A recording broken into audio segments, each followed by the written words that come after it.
नमस्कार, स्वागत आहे तुमचे आमच्या चॅनलमध्ये। आवाज महामुंबईचा, शोध बातमीचा, कौल मनाचा। चला तर मग आमचे चॅनल शेअर करा, लाईक करा आणि सबस्क्राइब करा।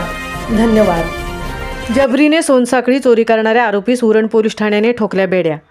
कोटनाका येथे राहणाऱ्या श्रीमती कुसुम मारुती तांडेल वय वर्ष 66 या महिलेने 12 जुलै पहाटे 5:30 वाजता नेहमीप्रमाणे दरवाजा उघडला असता आरोपीने बळाचा वापर करून तिच्या गळ्यातील 3,37,480 किमतीची 4.5 तोळे वजनाची सोन्याची चैन हिसकावून पळून गेला। उरण पोलीस ठाण्यात महिलेने तक्रार नोंदवली असता उरण पोलीस ठाणे गुन्हा रजिस्टर नंबर 187/2025 भारतीय न्यायसंहिता 2023 चे कलम 309 4, 3, 5 अन्वये दिनांक 12 जुलै रोजी गुन्हा दाखल करण्यात आला, अशी माहिती सहाय्यक पोलीस आयुक्त पोर्ट विभाग विशाल नेहुल यांनी पत्रकार परिषदेत पत्रकारांना माहिती दिली। यावेळी उरण पोलीस ठाण्याचे वरिष्ठ पोलीस निरीक्षक जितेंद्र मिसाळ, पोलीस निरीक्षक राहुल काटवाणी, गुन्हे प्रकटीकरण अधिकारी संजय राठोड उपस्थित होते। त्याप्रमाणे नवी मुंबई आयुक्त, सहपोलीस आयुक्त, अप्पर पोलीस आयुक्त, पोलीस उपायुक्त परिमंडळ 2, सहाय्यक पोलीस आयुक्त पोर्ट विभाग नवी मुंबई यांनी सदर सोनसाखळी चोरास पकडून गंभीर गुन्हा तात्काळ उघडकीस आणण्यासाठी सूचना व मार्गदर्शन केले।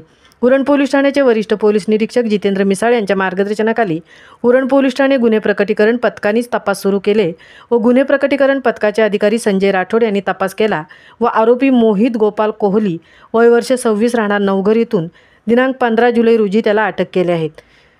24 जुलैपर्यंत पोलीस कस्टडी व रिमांड केले आहे। आवाज महामुंबईचा चॅनेलसाठी दिनेश पवारसह तृप्ती भोईर, उरण।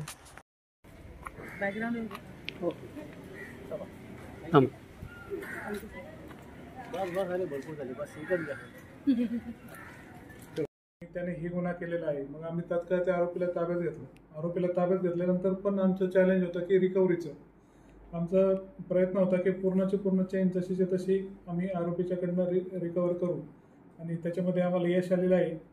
आणि आम्ही 3,37,840 रुपयाची सोन्याची चेन, म्हणजे या भागातले लोक त्याला गोप म्हणतात, अशी चेन आणि त्याच्यामध्ये असलेलं बदामाच्या आकाराचं पेंडंट ओम लिहिलेलं असं एकूण 43 ग्रॅम पूर्णपणे हस्तगत केलेले आहेत। आता याच्यामध्ये तिचे जे प्रेयसी आहे ती आणखी आम्हाला भेटलेली नाही आणि त्याचबरोबर या आरोपीने आणखी एक गुन्हा केल्याचं आमच्या तपासात निष्पन्न झालं आहे। त्या गुन्ह्याचा तपास देखील आपला चालू आहे। सध्या आरोपी आमच्या कस्टडीत आहे, PCR आहे आणि ही सक्सेसफुल कामगिरी आमचे उरणचे DBचे PSI राठोड साहेबांनी केलेली आहे। त्याचबरोबर या आरोपीनं आणखी उरण, न्हावाशेवा, नेरूळ, पनवेल शहर ह्या परिसरातले 12 गुन्हे केलेले आहेत। ते 12 गुन्हे देखील आम्ही